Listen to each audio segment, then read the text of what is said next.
Oh, is there enough space? Oh yeah, there's.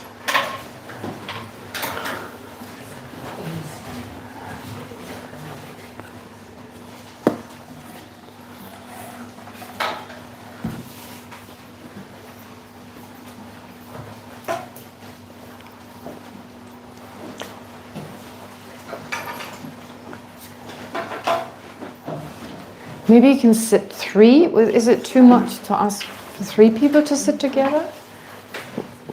Can another person? Yeah, there's more space here, or there's one more space there. Jika, if you want to sit, it's okay.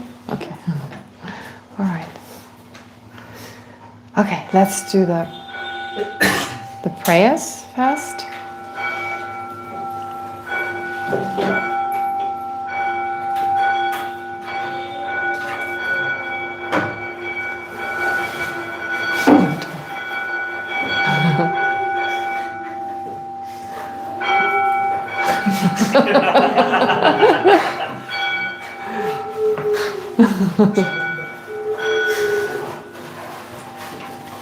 All right, let's do the prayers, and of course remember to think of the words as we recite them, think of their meaning.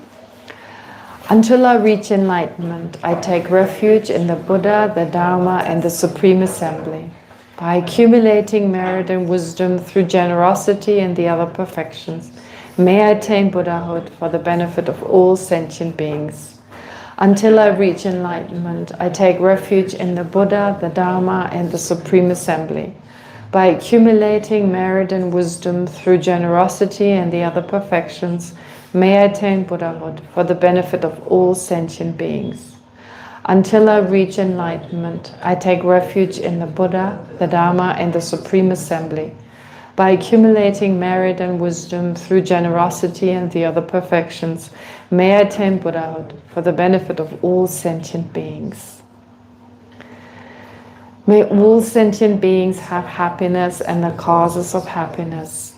May all sentient beings be free from suffering and the causes of suffering. May all sentient beings never be separated from the happiness that is free from suffering. May all sentient beings abide in equanimity, free from attachment and anger that holds some close and others distant. I pay homage to the Sublime Mother of the victorious ones of the 3 times, the inexpressible, inconceivable, and indescribable perfection of wisdom, which is unborn, unceasing, and of the nature of space, and which is the object of realization of the self-knowing primordial wisdom. Okay. This time I've got my phone right next to me, and I really like your discussions. I really like them, so I read through them at least twice to be sure I don't forget anything. The flying pizza. That was a good one. So just let me say a little bit about what I read here. So people added their questions and other people answered them. Really well done. Very nice. Let me just make sure. Oh, this is something in the beginning. Oh, the microphone is bubbly. Yeah, now I know it's bubbly. Now it's well, Leon had this great idea with the magnet, so hopefully it won't change around. Then Varda says, well, about these texts, I've made some changes. I said that I made some changes to already the handout that I've given out. There's some space there. Rainy, if you don't feel uncomfortable, sit in the front.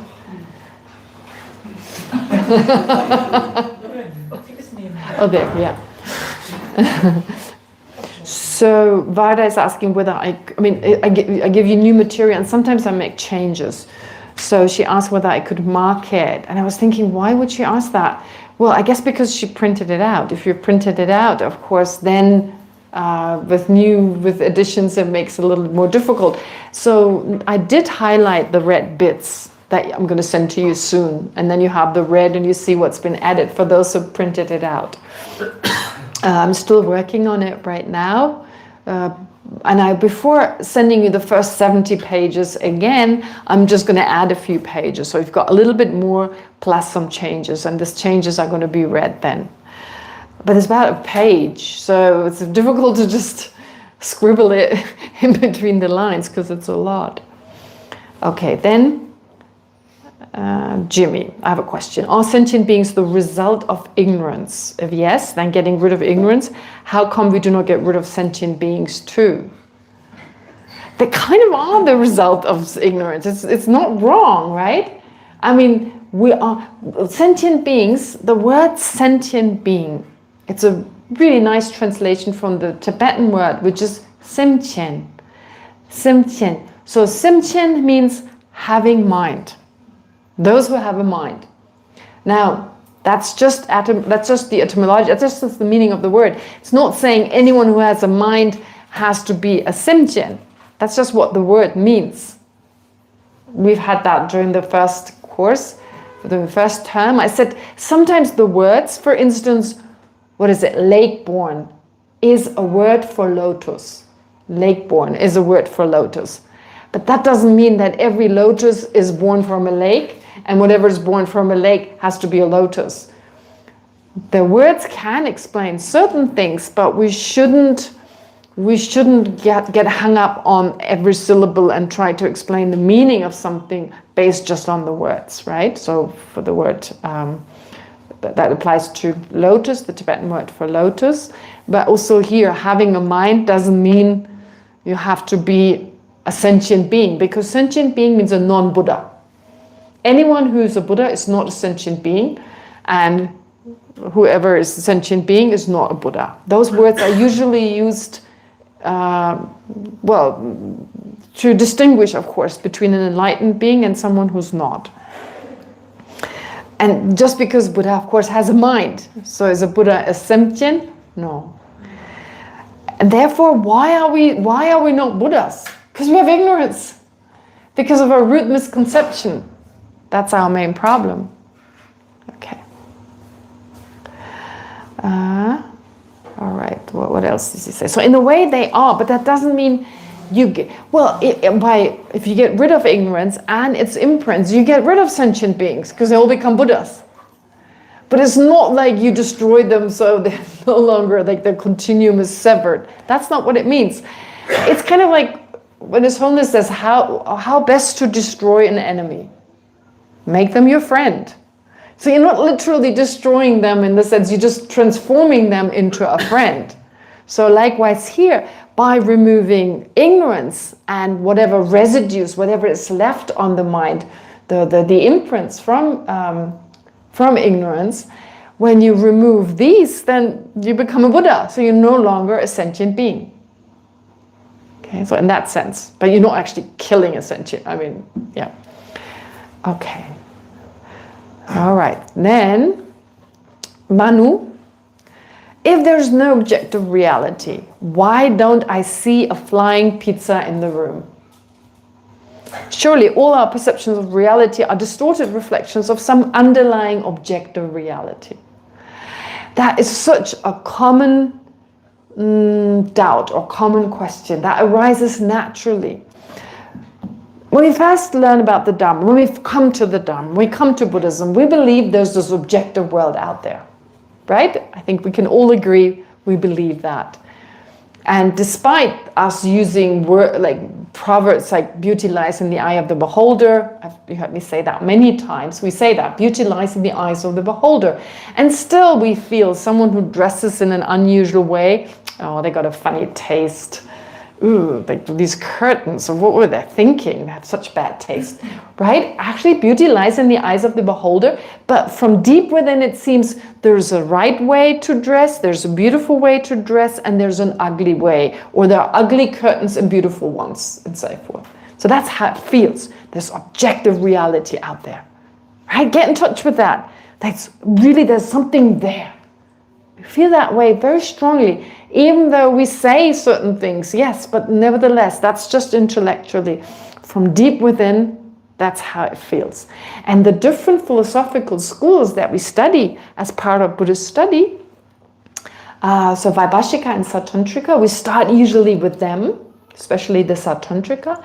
They suggest exactly that. There's this external world out there and exists on its own, independently of our mind, more or less. And that's kind of nice. Yeah, that's just according to our own views. But it does introduce certain ideas about the self, about what exists, what doesn't exist, and so forth. It does do that, but not in such a drastic way that suddenly we're thrown into like, oh, there's nothing out there. That's too much.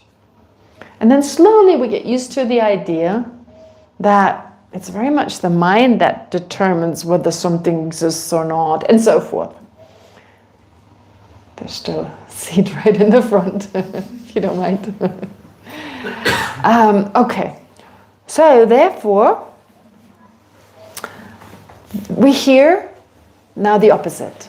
Everything is subjective. So we're not used to that. So the first thought is, oh, it just comes from the mind. It's created by the mind. And I can create anything. I can imagine unicorns, I don't know, racing through this room. I can imagine pizzas flying around. Yeah, but that's another extreme. One extreme is objective existence. The other extreme is if phenomena exist subjectively, anything becomes possible because my mind can just imagine whatever. But that's also not correct. So there's a middle way, right? We use the word middle way all the time. The different ways defining this middle way. So one way would be, in the way I just described, well, to say that there's nothing objectively, first of all, doesn't mean there's no external reality. Of course there's an external reality. It's not like we're just making things up in our mind, just dreaming all the time. Like the Chittamatra school would say, they say there's only mind. Mind exists truly and objectively, is really there, but the external phenomena don't exist. However, from a high school point of view, there's external existence, but it's totally subjective. It needs a mind to exist. And this is where, of course, modern science comes in. Modern physics comes in. I keep giving the same examples, but I guess most of us grew up with the idea colors don't exist out there. But conventionally, I can still say Katja's shirt is green. Or Katja's shirt is green, right? That's okay. No one's going to scold me. Not even a physician with a fancy PhD is going to say, no, they're just light waves. No, conventionally I can say this is green.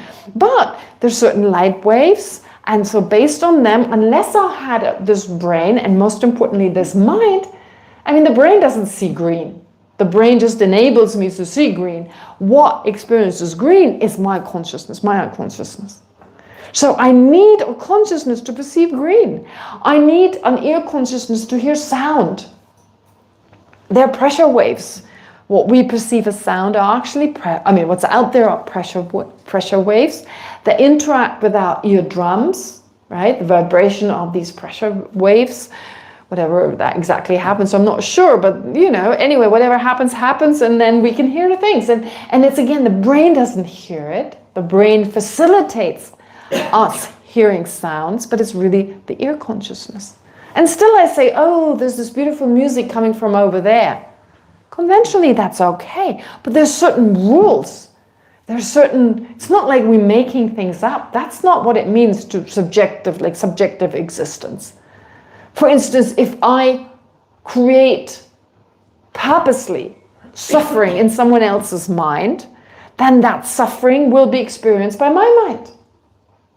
So there's some rules to it. I cannot just imagine I've accumulated all this virtue and now I'll be really... No, it's not like that. So subjective doesn't mean anything is possible. Or saying we label things, that we can just label anything as anything. That's not how labeling works. That's why we have the example of, for instance, a rope that looks like a snake and an actual snake. We may label on that rope or on a toy snake, if you don't want to visualize the example that's given in the text, that's like of a rope. But there are plenty of rubber snakes around nowadays, right? So labeling snake on the basis of a rubber snake. But conventionally, we didn't define snake as an object that's made of rubber. Conventionally, we refer to a snake as a living being made of an organic body made of organic material, you know the whole thing, and therefore it's a snake as long as it fulfills that definition. That we as a society, we weren't really asked to vote on it, like, okay, from now on. No, we were born into a society that defines snake to be such and such, and there are rules to it. We're not making things up. We're not suddenly labeling rubber snakes as pizzas and then, change the terminology, basically. That's not what's happening. So therefore, we say phenomena don't exist objectively because at the very least we have to label them. Label this a table to be a table, right? It's not in and of itself a table. It's not saying, hello, look at me, I'm a table. That's obviously not the case. Therefore, you need someone to label it as such. Okay. And then Kim Hurtado did a great job answering this. So she does talk about causes and conditions for pizza in the first place to come into existence. She goes into more detail, so you can read that. Yeah, so conventional reality is very important. Don't lose that. Absolutely right. Yes, absolutely. So it's not something fixed or permanent. These are things that we label, but there still are certain rules. Okay, then Jimmy goes on to say, okay, he answered his earlier question. Sentient beings are not the problem. But he was right. In a certain way, he was right. I'm not sure he meant that, but I thought he was right. Sentient beings are not the problem, but the idea of their unimputed objective existence. So it's the sense that sentient beings that we have, that phenomena exist in and of themselves. You don't need to perceive them. You don't need to label them. They just exist in and of themselves as this, that, and the other. Right? That idea is the problem, he says. Okay. Even after realizing sentient beings can remain as mere conventionalities. Yeah, I think he was thinking, okay, so sentient beings in the sense that if you realize emptiness, then sentient beings disappear. If you realize they lack inherent existence, then they no longer exist. But of course, they've always existed as conventional phenomena. We've just added a characteristic, a feature to sentient beings. We believe they exist independently. We believe there's this independent I that is not just labeled. There's something more there. And the same for everything else. That this is really a table. And again, it's not so much intellectual, but how it feels deep within us. It feels like there's this tableness. There's something that makes this a table and differentiates it from anything that is not a table. Something within it. In actuality, it's made lots of atoms and we label based on the shape and color, we label it table. But it seems like, there must be something more than that. Otherwise, this would also be a table. It's also made of atoms, so it could also be a table. Yeah, that's what the thought that usually arises, but of course, it's different. It doesn't perform the same function. Anyway, we're getting into that once we get into the 6th chapter. And then there's this whole discussion about reflecting on all sentient beings, so to develop that feeling of closeness. We're interested in that. I mean, emptiness and lack of inherent existence totally supports love and compassion. Anger and attachment are not rooted in reality. Because you can only have anger and attachment when you misperceive the person you're attached to or anger, and it's always involved with perceiving the person to be inherently this, that, or something else. Nothing to do with my own mind, right? The other person triggers happiness in my own mind, and I believe, oh, there's something within them to trigger that happiness. And I want to be close to it because it triggers that happiness. But actually, it's due to causes and conditions, so I feel happy. That's it. It's nothing within that person that makes them pleasant as such. It's just my reaction to that. And it can change. But the point is, and a lot more is to follow, of course, about that. But the point is basically that our afflictions, hatred, resentment, and so forth, they're all rooted in a mind that is totally unrealistic. While love and compassion work perfectly with reality. It makes sense to feel close to other sentient beings. It makes sense to feel connected, because we are. It makes sense to have that feeling of warmth. It's like everyone is a part of me. We are part of a larger thing.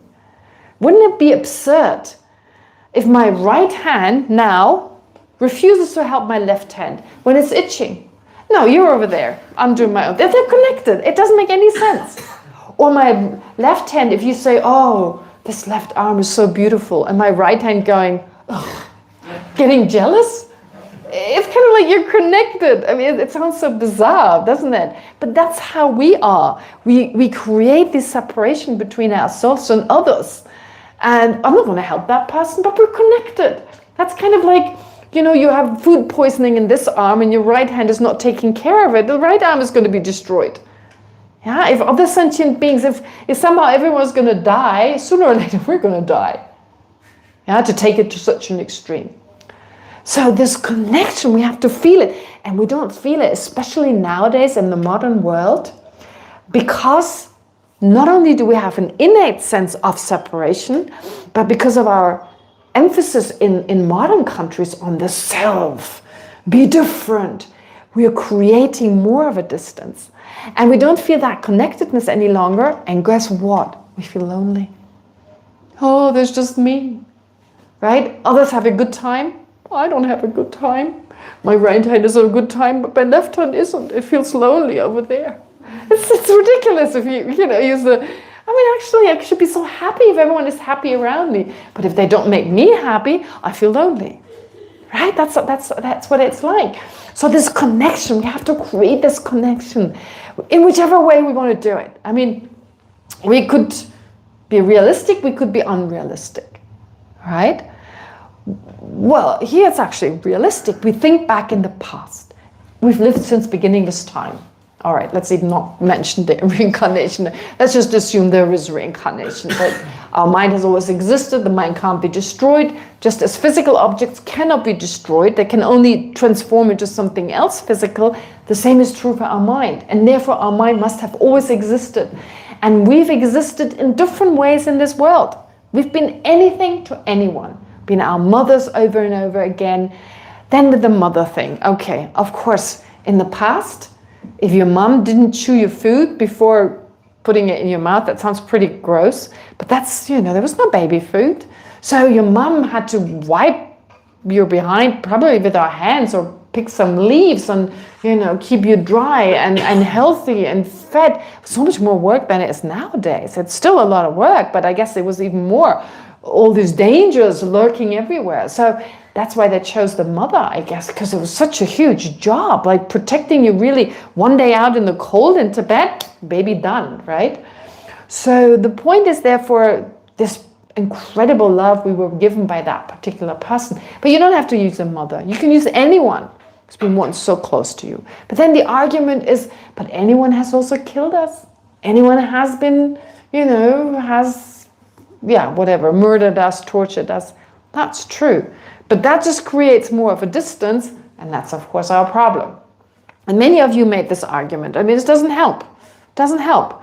Think of, so in that way, maybe unrealistic, in the sense that you're just focusing on one aspect and leaving out the other, but the other doesn't help.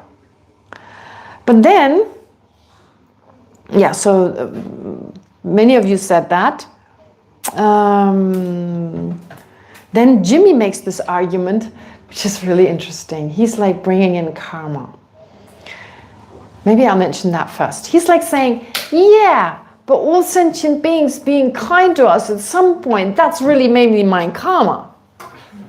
Right? Ooh, that's a hot debate, kind of like, whoa.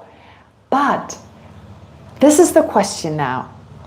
Like, for instance, if you clap your hand, you need two hands, right? Which one is more important? It's kind of 50-50, right? Unless one is really lazy and doesn't move, so you need the other one to, you know, I mean, usually it's 50-50, okay? So what about karma? I've mentioned this on a few occasions. So I must have created the karma for something to happen. So let's say I created the karma to die in an airplane or in a car? Well, I need a car. So I may have created the karma to die in this particular vehicle, to moving at high speed, whatever, but I need that vehicle as well. That's why karma doesn't, it's not just karma, not everything is karma. This Honest the Dalai Lama said that on many occasions. For instance, give you a very simple example. The fact that everything around us changes constantly, that's not my karma. It just is. The fact that sentient beings, other sentient beings exist, that's not my karma. Like, you all exist because of my karma. I did not create the karma for you to exist. I create the karma to have the pleasure to meet you, for instance, or interact with you, have pleasant experiences being around you. That's my, yes, but your existence in general is not my karma. Number one. Now, if I have the karma, if I created the karma to have lots of good friends, I need sentient beings. The karma won't ripen if I'm on an island somewhere in the middle of nowhere. Let's say friends, not just mosquitoes, but friends like humans. If I created the karma to have human beings around me, it won't. Oh, it's not working? Oh, well observed. Thank you. Hopefully this is going to work. Great. Thank you. It's not recording. It's not recording. It's done. When it's flash, it's not recording. Oh, it wasn't recording. It wasn't recording? Okay, never mind. We have the other recording. Okay. Unless that now stops working. Okay. But if we've created the karma to be around other humans, it won't ripen on an island. It just won't. I mean, this is the thing. Karma only ripens when the circumstances are there. That's really important to understand. That's why when people initially asked me about the Holocaust, so first I was like, ooh, how can I answer that? But it's not like there are good people in this world that don't die in Holocaust and the bad ones that do. That's not at all what this means. It means that we have all created the karma to die in a Holocaust. We haven't done anything horrible. I mean, we've done everything horrible that is possible. But there's not just that. There's also the circumstances, the external circumstances. So therefore, sometimes it just happens that due to whatever reason, you're killed in a particular situation when the circumstances come together, right? So if you lived, I don't know, in a different part of the world at that time, you had to be at least living in Europe to be affected by it. If you lived somewhere, I don't know, in South Africa, it wouldn't have affected you. Therefore, the point is, there is more than just karma. That's really important. And most important is the existence of other sentient beings, because without other sentient beings, we wouldn't have, and I'm not just saying humans, we wouldn't have food and drink. Without other sentient beings, we wouldn't have an education. We wouldn't even be able to walk. I don't know, can you walk upright without watching someone else? I don't think so. Or, of course, reading, writing, and so forth. And spiritually, how can you evolve spiritually with other sentient beings? How can you practice generosity, etc.? So we have to realize it's kind of half-half. It's half-half. I don't know, is it 60-40 or is it, even if it was 60-40, 60 my karma and 40, I still need those 40%. Let it be less, but if it was 99% just me and 1% others, still I need others, because of that minus 1% won't experience it. Right? It's 100% or nothing kind of idea. That's why other sentient beings are important, are equally important. So, number one, first of all, in terms of other sentient beings have been so kind to us. But there's the other method we can use to generate that closeness towards others, which is equalizing and exchanging self with others. What does that even mean? Equalizing, huh? Exchanging, okay, but equalizing. It really just means understanding that other sentient beings are equally important to my own happiness. Yes, my own mind, my own karma, what I just said, yes.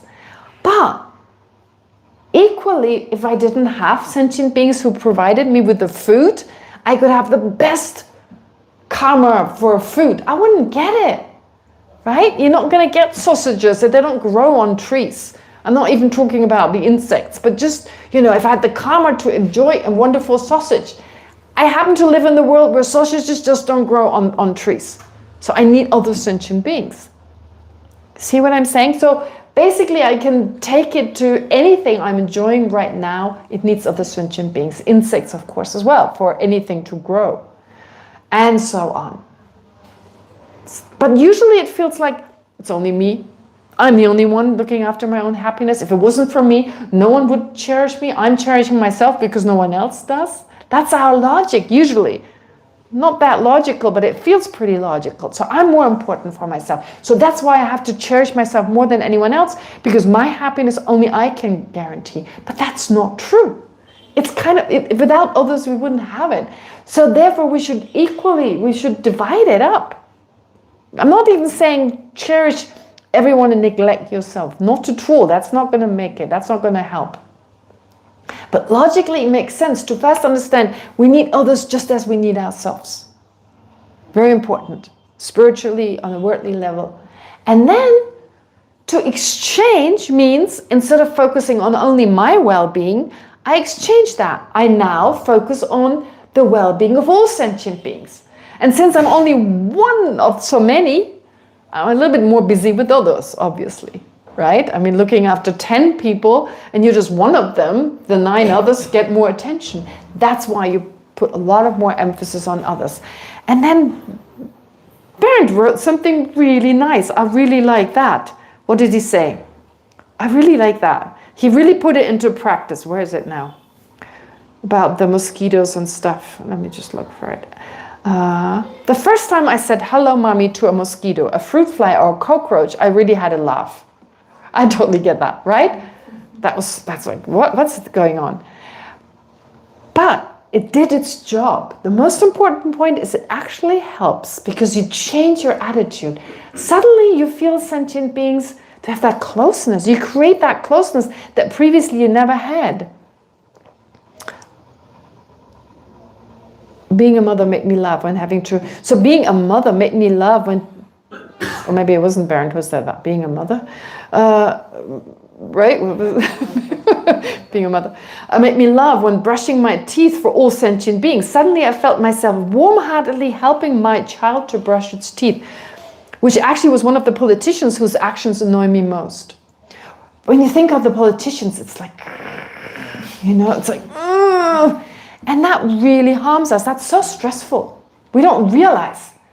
It's something which I'm not sure the Buddha said, but even if the Buddha didn't say it, it's so clever. Having that kind of resentment and anger is like eating poison and expecting the other person to die. It's like that, right? It's like, I'm so angry with this politician. It's like, with my anger, I'm getting them to not be re-elected. No, the politician doesn't have a clue, and it doesn't harm the politician, it harms us more than anything else. So it works the other way around, therefore, generating a closeness towards anyone. And remember last time I talked about this, when we connect with others, we don't connect with them on a superficial level. That is very important. You don't connect with them on that superficial politician kind of selfish kind of mind and doing whatever they can to stay in power. That's not what you do. You connect to them on a deeper level where their mind is not affected actually by their misconceptions, by their afflictions, their anger and so forth. They have this pure mind that we all have, that a Buddha has as well, and we connect to this person on a deeper level. Now you may go, why would I do that? They annoy me on that coarser level. But remember last time I gave you the example of parents, a mother, a father. They connect to their child not on a superficial level. They may be serial killers. If you had a child and it killed someone else, you would still love your child. It doesn't stop. You don't stop loving them. So you connect to them on a much deeper level. And that's healthy for the child. It's healthy for yourself. Without this, the child will die, in fact. When children are not loved at a young age, even if you feed them, they'll die. It's something we are born with. We need it. It keeps us healthy. It keeps us healthy experiencing it, and it keeps us healthy having it. Therefore, if you think of that politician with that love and compassion, thinking, I hope they don't harm themselves so terribly by what they're doing to themselves and others, then you right away feel good. And that's what he describes in here. Suddenly I felt myself warm-heartedly helping my child to brush its teeth. This laughter is not laughing about a joke. It's more like laughter. So I don't know what this means, but anyway, I think this well-being, it's having never considered this, this laughter previously about thinking all sentient beings have been my mother. It was just never something that was considered to be an alternative. But it basically kind of transforms into a kind of inner joy. That's so beautiful. It's like you're doing it for yourself, basically. By loving others, you're yourself benefiting yourself in a way you've never thought was possible. It's so simple. It's so simple, actually. But just having that love, you no longer worry about yourself. If there's this love and compassion for other sentient beings, what is there to worry about? Your focus is on others, and yourself are no longer that important. And even if stuff goes wrong, okay, it'll come and go. I'll try to take care of it. Maybe I'll find a solution to the problem. But you have that inner joy. I thought it was really beautifully described. That's the whole point of it. We're not doing it really for others. We're doing it for ourselves. And there's nothing wrong with that. Usually when we're selfish, we're not wisely selfish. We're stupidly selfish. If we start being wisely selfish, then even the selfishness will go away by itself. First of all, we have a self-centered mind. We can't just wish that away. Don't try to repress it. Don't. I'm saying it becomes much stronger. So it's not a solution. Work with it. Accept that it's there, okay. Don't see it as your enemy and feel angry with yourself, because that's not a solution, of course not. Just work with it. And what can I really do to feed into that self-centered mind? So I want that lasting happiness. Well, generate love and compassion. And when you do that, the self-centered mind will go on its own. It'll go slowly. If you can really, go on its own, it'll at least be reduced. You have to do a little bit more. You have to, of course, eventually realize emptiness. But also that will be much easier. Because if you focus on other sentient beings and you're not focusing on I, me, and mine all the time, you kind of forget about I, me, and mine. It's much easier to realize it wasn't there in the first place. The projected I that we usually perceive, right? We're obsessing about this I. Of course, there's a conventional I, but that's not what we're obsessing about. We're creating something more solid, more real than there actually is. And that keeps us from really focusing on other sentient beings. We're so busy with gratifying, protecting, whatever we do for the I. But once we learn loving other sentient beings and the focus is more on them, we forget about that imagined, projected I. And then once you've forgotten, it's like, well, it's okay, I'm still alive, I'm much happier than before. And then it becomes much easier to know that it wasn't there in the first place. Does that make sense? So you did a great job. All this was in the way in those messages, maybe not in those words, but it was great. And I haven't mentioned everyone's comment, but they're all great. I see Varda now. Okay, yeah. All right, now I see what she meant. Okay, yes. Anyway, I highlighted it. No, it doesn't matter. Geshe, I'm understanding of your breakfast. No, we don't experience objective reality. Our brains facilitate the creation of a subjective experience. Is common for... Okay, I'll read it later. I can't read it right now and then teach the class at the same time. So anyway, it's wonderful. These discussions are really helpful. Not everyone wants to join them. That's totally fine. But those of you who do and add to it, it's beautiful. It shows once again, the more minds there are, the better it is for understanding, like contributing to the understanding of the Dharma. But let's go back to the text now. We've been discussing for quite some time now the path of a bodhisattva, of course, which Lama Tsongkhapa himself will later on say in the text, although it's advanced, we have to learn this, we have to study this. It's important to study even the advanced practices to put perspective to our practice. So we do learn about a bodhisattva, but last time I asked you to imagine you are a bodhisattva. It just helps our mind. It helps our mind to try and think we already are that. And then it becomes more of a reality, because in actuality, of course, we can easily be a bodhisattva, relatively easily. The only problem is the self-centered mind. But there's only one mind that's in our way, basically. So if we can learn to reduce that and really make an effort, it's not as far as we may think. But anyway, let's say, okay, so visualize yourself. You have just generated from now, for quite some time now, you've been focused on the welfare of others more. The welfare of others has been your main concern. Suddenly it just comes naturally. Others, right? We can imagine that. At least we can imagine so much. We can imagine we can fly and so forth. So imagine yourself, others. You love them like your own child, even more. And everyone receives that same love. And you keep healthy and strong to be of greatest benefit to others. So you're not neglecting yourself.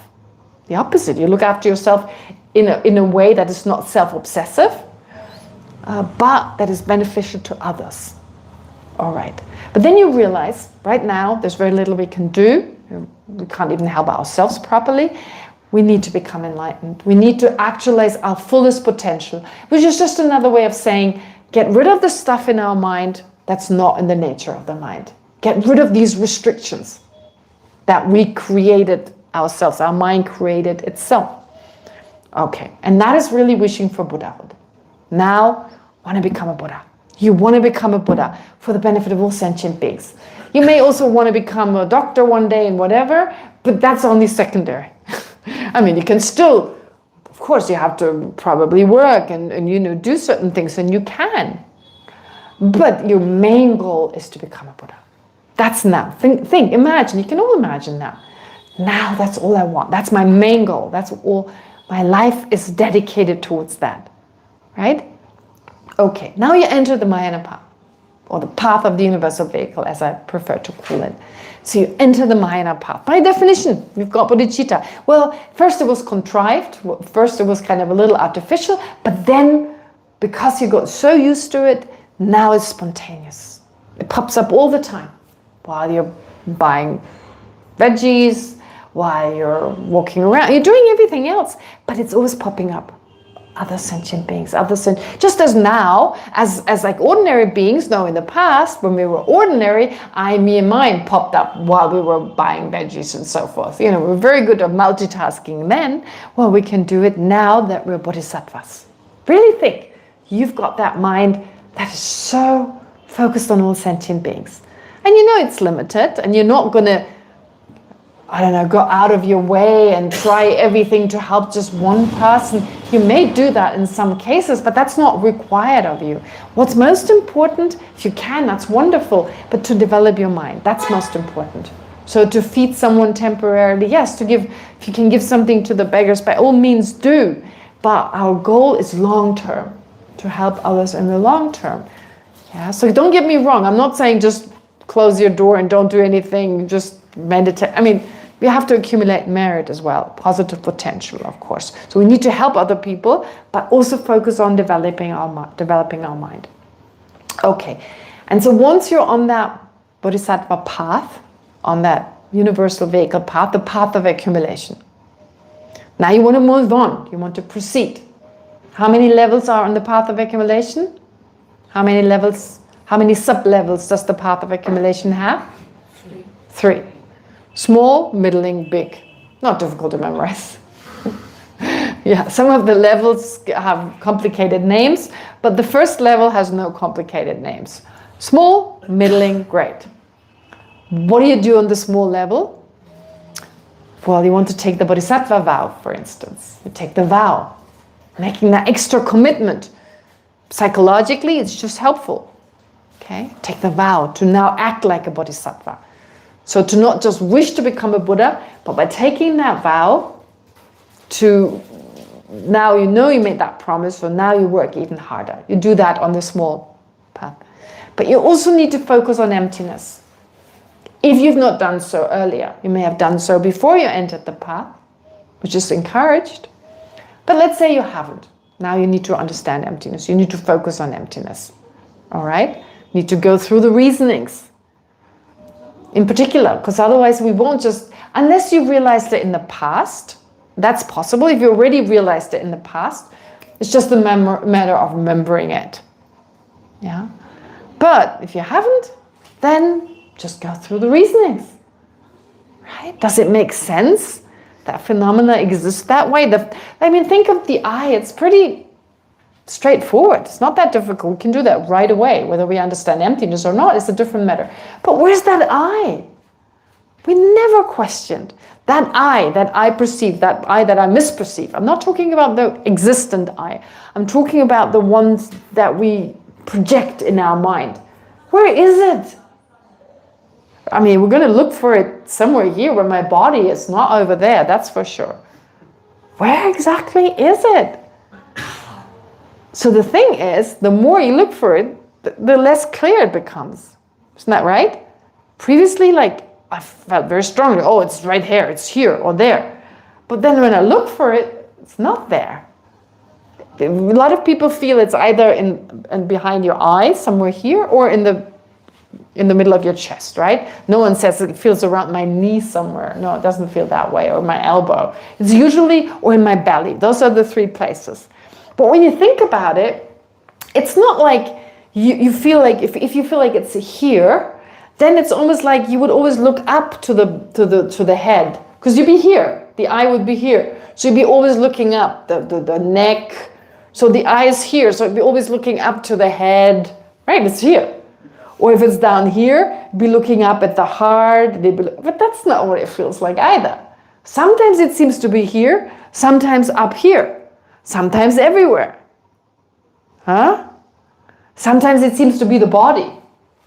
If someone says something or insulting to my body, my body is the eye. Sometimes it seems to be the mind. Sometimes it seems to be neither. How could it be all this? How could it be all this? And we can't find it.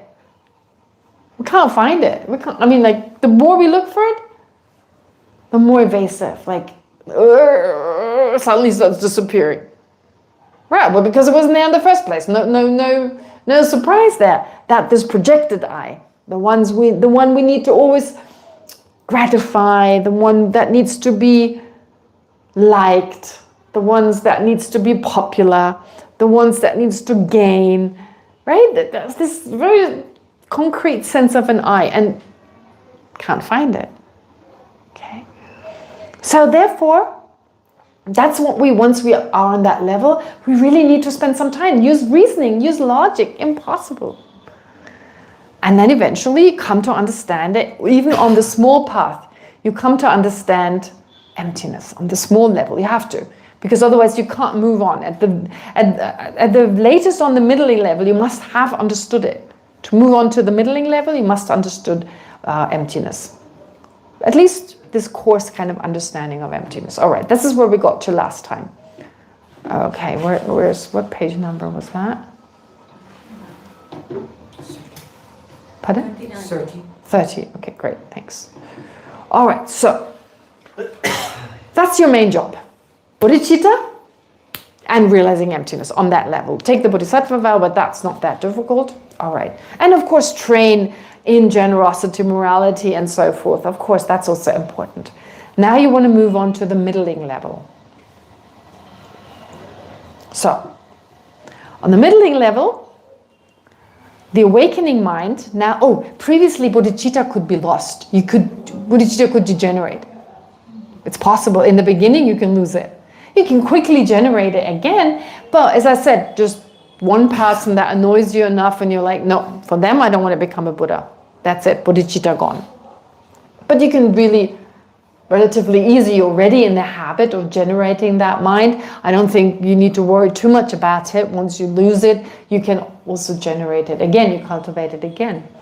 But anyway, you keep practicing it, also on the small path of accumulation. And once it can no longer degenerate, can't lose it. Won't be able to lose it. It'll be as spontaneous as it was initially. In fact, it grows stronger. Now it's grown so strong, it reaches a decisive kind of strength and stability. And at this stage, bodhisattvas, you, the bodhisattva, attain what is called gold-like bodhicitta. Right? Like gold. For just as gold does not tarnish or decay, your awakening mind can no longer deteriorate. From this point onward, you cannot lose, so instead of saying they, I say you now, you cannot lose the aspiration to attain enlightenment for the benefit of all sentient beings. And thus, the universal vehicle, the Mahayana, can no longer be lost from your mental continuum. The path of the universal vehicle, I should say. Thus, the path of the universal vehicle, not the universal vehicle. The path of the universal vehicle can no longer be lost from the mental continuum. Furthermore, unless you've already taken the bodhisattva vow on the small path of accumulation, you must take it at the latest now. Okay, at the latest, you must have taken it now. So from this level onward, there's no transgression of the vow. First of all, the bodhisattva vow, you can't lose it, you can't break it. Because the foundation of bodhicitta is now unshakable. Pretty good, right? Also with regard to the conceptual realization of emptiness, if you have not already realized it, either before generating bodhicitta or while on the small path, you must do so now. You must have now realized it. You must now realize it. So basically, if you don't realize it, you're not on the middling level. So you must have realized it. There's no later than the middling stage, yeah. It's a little bit like, is it enough that you now realize it as you attain it? It's not, the texts are not that clear on it. It seems like you must, yeah, now you must realize it if you haven't done it on this, the smaller path, smaller part of this path. Anyway, so you must realize emptiness. As mentioned before, this realization is inferential, arising in dependence on correct reasoning. So, dependent on reasoning, you understand nothing exists inherently. But now, you've got a huge job to do. Something very important. Yeah, because that mind, when you realize emptiness, it's a very distracted mind. Like all our minds are not very focused. For a few moments, you focus on emptiness, for instance, you focus on something, and then you're distracted. We don't really have a lot of concentration. So now you need to generate what is sometimes called calm abiding. I call it tranquil abiding because in the English translation of Lama Tsongkhapa's commentary, it uses that word.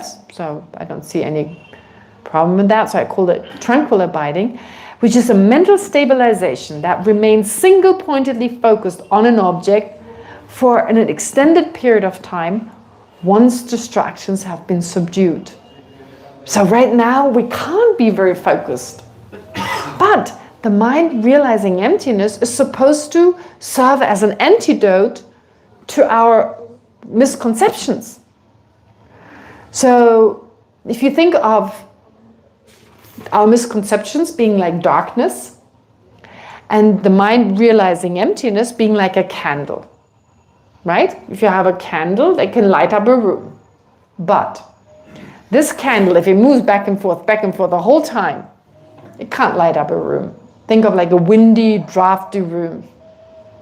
Have all these murals on the wall. You want to see these murals on the wall. So that's like understanding reality, understanding how phenomena really exist. And you have that one weak candle.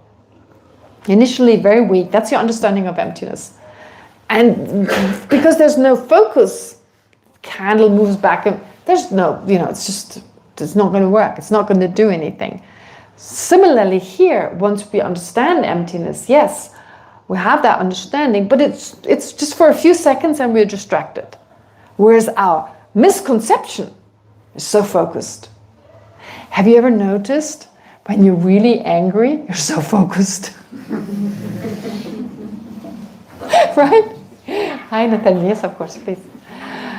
Have you ever noticed? It's so funny. When you're really angry, nothing can distract you. You can't stop thinking about whatever makes you angry. You're so single-pointedly focused.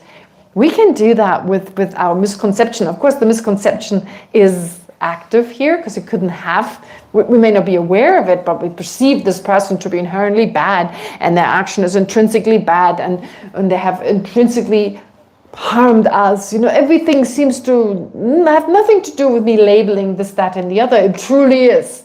How dare they? And we're so focused. Therefore, the mind that realizes emptiness, it's up against a very focused and powerful opponent, right? I mean, it's like these walls, they're like solid, right? These walls, they're solid. So our misconception, it needs to be first, you know, you need to light it up to see the deception. And for that, you need a very stable mind. A very stable, first, before even you can utilize the mind realizing emptiness, you have to make that mind stable, but you can't take emptiness first. First, you have to generate calm abiding without focusing on emptiness, focusing on the breath or focusing on something else. Does that make sense? So logically, leave emptiness for the time being. You need to generate that mental stabilization. So to develop such concentration, you now select the internal or visualized object. What is an internal object? An internal object. The breath. It's internal, part of our mind. So you focus on the breath. What's a visualized object? Anything. Anger. What? Anything. Well, usually they say the Buddha figure, right? Yeah, like, oh, you can also use other things. You're right, you can visualize letters or whatever, like in some tantric practices. But yeah, you can just visualize a Buddha in front of you, right? So you're not supposed to look at a tanka, like I'm meditating. That's not, you're supposed to look at a tanka maybe first, but then internally, it should be internal. It's not the eye consciousness that's meditating, it's the mental consciousness. And you visualize it's right in the space in front of you. It's usually recommended because it inspires us. The breath is not really that inspirational. So the visualized and enlightened being also inspires us, and you accumulate virtue. Okay, anyway, so you do that. You develop such concentration. You use particular objects. So no emptiness. Emptiness is too difficult. You use an easy object, the breath, or just a visual image that gives rise to neither mental excitement or excitation, nor laxity. So these are the two extremes. Be not overexcited, but also not like half falling asleep. The object should appear clearly to your mind, right? With stability and clarity. So stability comes from the absence of excitement. Clarity comes from the absence of laxity. Mental sinking, as it's sometimes called. You know, like just before you fall asleep, when it's just dim, nothing can, that's laxity or mental sinking. These you overcome. So by focusing on the inhalation and exhalation of the breath or the visualized image of a Buddha, by maintaining single-pointed attention on this object, you progress through 9 stages. Your mind becomes more focused, more focused, more focused. No need to go through the 9 stages. Upon reaching the 9th stage, the highest stage possible that your mind can reach, right? You're so focused now. You're now able to focus effortlessly on your object without mental excitation or laxity for at least 4 hours. Who can do 4 seconds?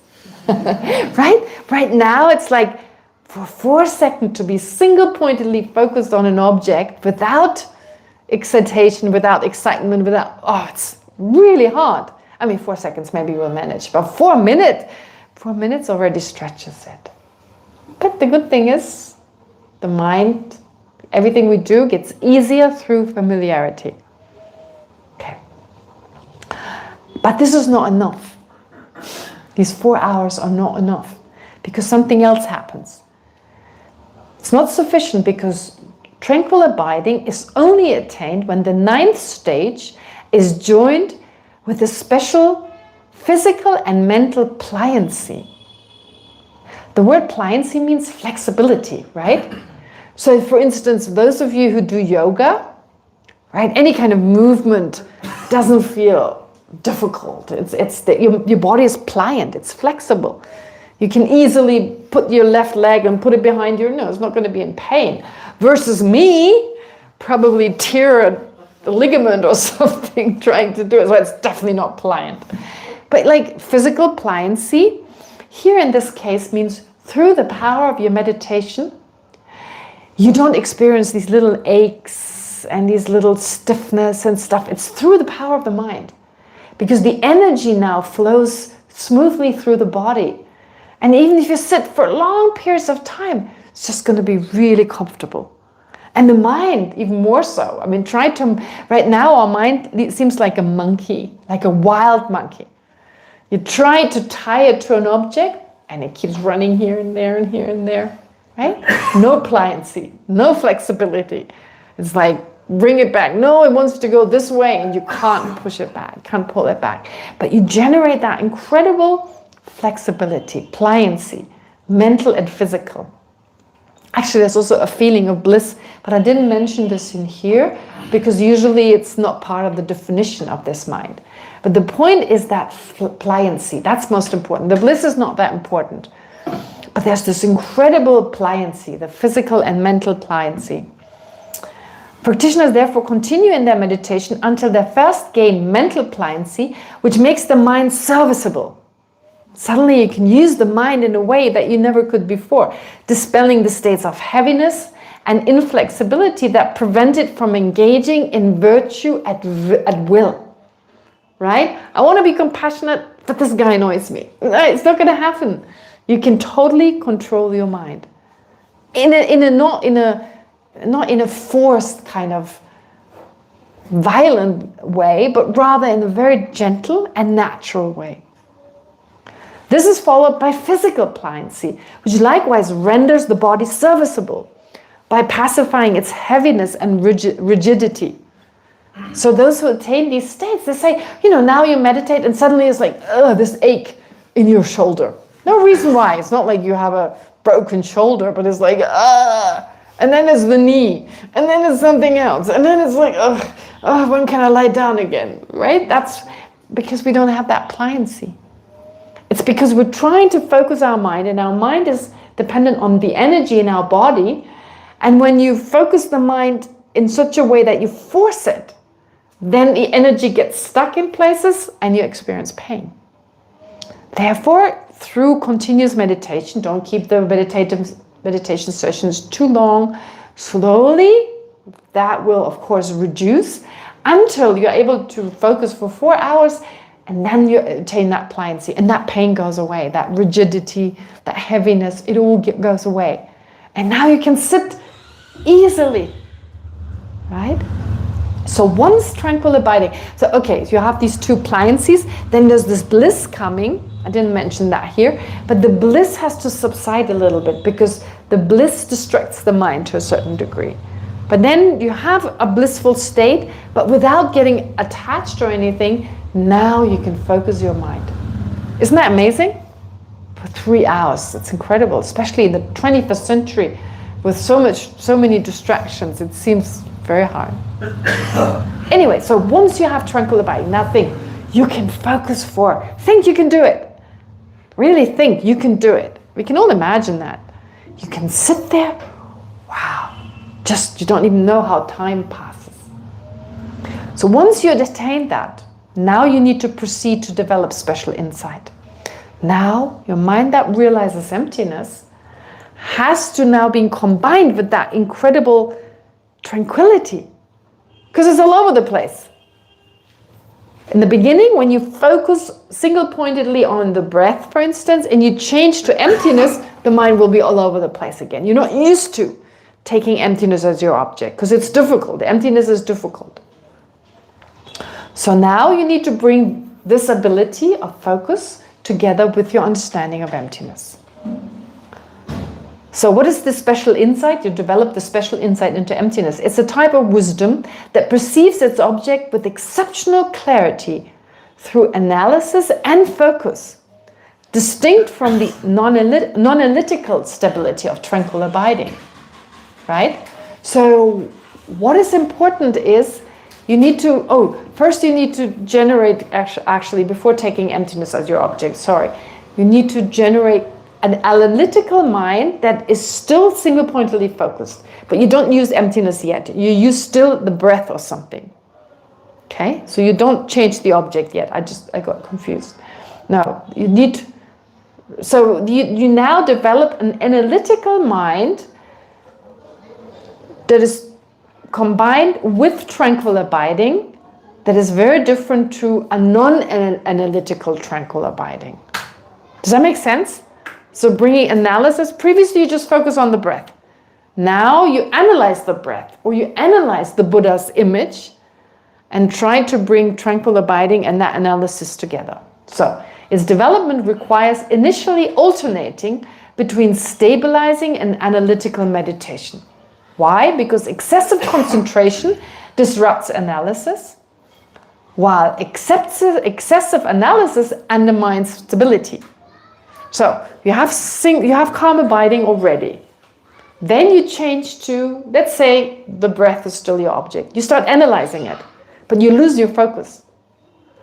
So when you realize, first there's like some subtle analysis and your focus is still there. But sooner or later, the focus is gone.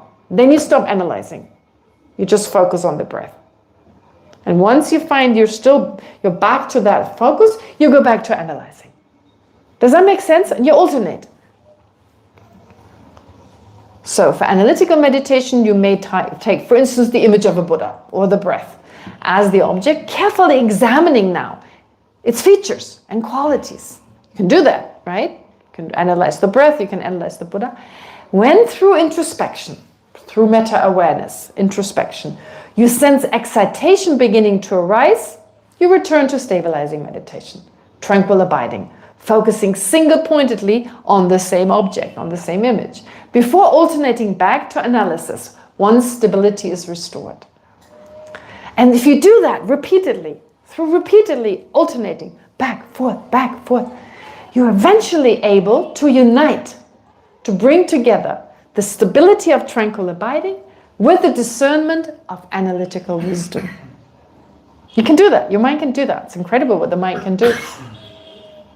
At that stage, both function, both tranquil abiding and analysis, they function as concomitant mental factors. They're part of the same mind. So, associated with the same mind. So one mind has the function of tranquility and analysis. And they work in tandem. They work together now. Equal in strength, mutually supportive, and perceiving the same object. In this case, still the breath or the Buddha.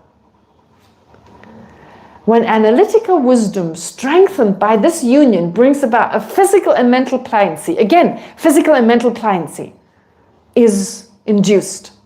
As you experienced before, now again, but this time because of bringing the two together, focus and analysis, which bestows exceptional clarity and steadiness on the mind. As before, but now the mind can do two things. It is focused and it analyzes. It does both. As a result, meditators attain the union of tranquil abiding and special insight. They're united in one mind, focusing on the image of a Buddha. And this results in a deep, vivid, and stable perception entirely free from excitation and laxity. So not only can you focus, you can also analyze something with that very subtle mind. And there's a beautiful analogy of this.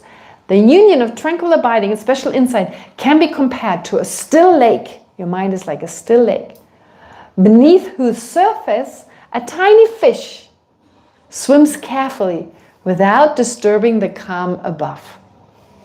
The lake represents tranquil abiding, so the mind, your mind in tranquil abiding, its surface steady and serene. The fish represents special insight, moving subtly within that stability without disrupting it. Wouldn't that be beautiful? You have that mind. Hard to believe right now. We can focus, but we can't analyze. Because in both cases, our focus is short-lived, our analysis is too rough. It's too distracted. It goes back and forth and it distracts the mind. So here, what you've done Don't forget, you're a bodhisattva on the middling path of accumulation. So what you've done is now you have that tranquil abiding, but by alternating between these two states of mind, your analysis became subtler. Subtler in such a way that it no longer disrupts the mind, but keeps it single-pointedly focused. All right, so that's what you accomplish on the middling path of accumulation. You have attained this union of calm abiding and special insight. But you haven't taken emptiness as the object yet. That is more difficult. Emptiness is a difficult object. The breath is easy. The understanding of the breath is very easy. All right, but anyway, having done so, now you move on to the great path of accumulation. Now, one of the distinctive attainments on the great path of accumulation is a special meditative absorption, a union of calm abiding and special insight, known as the meditative concentration of continuous Dharma. You're not even thinking of emptiness at this point, but you have, because of this incredible concentration, you become more perceptive, in other words. So clairvoyance, what we in ordinary, like in English, you call it clairvoyance, is really something we can all do. We can know things that right now seem mystical or whatever. Don't forget, the goal is Buddhahood, which is really just having a mind that is omniscient, that knows everything. Not omnipotent, unfortunately, that's not possible. From a Buddhist point of view, of course, that's impossible, but omniscient. So in other words, our mind in its purest form is right now not manifesting. I mean, it is there in its purest form, but it's obstructed. It's like muddy water. You know, water is still there, but it's muddy. Can't really look through it. So similarly, our mind right now, it has everything to become a Buddha. It has all the ingredients. It's got that mind, that pure mind, but it's obstructed for the time being. What does mind do best? It knows. But right now, because of all the obscurations, it can't know that much. But it has that incredible ability to know everything. No matter where it is, when it has existed, it seems impossible to imagine that right now. But when you learn about the nature of the mind, in fact, the mind is defined as that to which anything can appear and that which can know anything. That's the definition of mind. The only problem is right now, because of our misconceptions and so forth, it can't know that much. And that logically makes sense. I give you a simple example, like an everyday example. If you are a person who's not that self-obsessed, right? We know people that are actually, some self-centeredness, but it's not too bad. Versus someone who's totally self-centered, so self-centered. What happens to the person? I'm just trying to compare the two. So the one who's really self-centered, what happens? Whenever people are talking, they're talking about me. Whenever there's a problem, it's personal, right? Everything is personal. Because we're so obsessed with the I. If you have that really strong sense of I all the time, then everything revolves around you.